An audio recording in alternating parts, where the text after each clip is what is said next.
അല്പനും ജൽപ്പനും തമ്മിൽ ഭയങ്കര തർക്കം.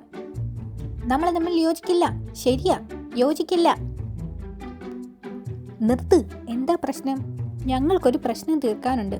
പക്ഷെ അതിനു മുൻപ് ഞങ്ങൾ തമ്മിലൊരു യോജിപ്പ് വേണ്ടേ? അത് നടക്കുന്നില്ല. രണ്ടു പേർക്കും രണ്ടഭിപ്രായമാണ്. അല്ലല്ലോ, നിങ്ങൾ ഒരേ അഭിപ്രായം പറയുന്നത് കേട്ടല്ലോ. നമ്മൾ തമ്മിൽ യോജിക്കില്ല എന്ന് രണ്ടുപേരും പറഞ്ഞില്ലേ? താൻ മിണ്ടാതിരി. പ്രശ്നം വിശദമായിട്ട് പറ. ഒരു ഗുസ്തിക്കാരൻ കരടി ഞങ്ങളെ കുറേ ദിവസമായി ഉപദ്രവിച്ചുകൊണ്ടിരിക്കുക. ഒരു കാരണവുമില്ലാതെ തലക്കടിക്കും, തള്ളും, ഭീഷണിപ്പെടുത്തും, ചവിട്ടും. ഞങ്ങളുടെ കൂട്ടുകാർ പറഞ്ഞു ഞങ്ങളവനെ ഒരുമിച്ച് നേരിടണമെന്ന്. അത് ശരിയാ, കരടി നിങ്ങളുടെ പൊതുശത്രുവാണല്ലോ. പൊതുശത്രു? പൊതിയല്ല, പൊതു. പക്ഷേ അങ്ങനെ നേരിടുന്നതിന് മുമ്പ് ഞങ്ങളുടെ അഭിപ്രായം ഒന്നായിരിക്കണം എന്ന് ഫ്രണ്ട്സ് പറഞ്ഞു.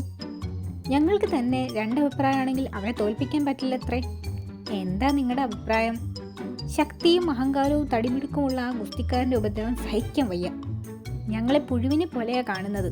അതാ എൻ്റെ അഭിപ്രായം. പക്ഷേ ഇവന് യോജിപ്പില്ല. അതെന്താ, കരടിക്ക് ശക്തിയില്ലേ?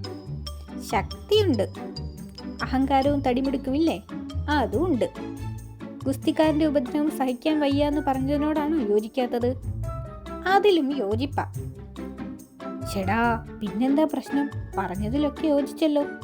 ഇനി നിങ്ങൾ ഒത്തൊരുമിച്ച് അങ്ങോട്ട് ചെന്ന്.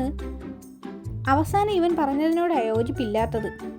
ഞങ്ങളെ പുഴുവിനെ പോലെ അല്ല, ഉറുമ്പിനെ പോലെയാ കാണുന്നത് എന്നാ എൻ്റെ അഭിപ്രായം.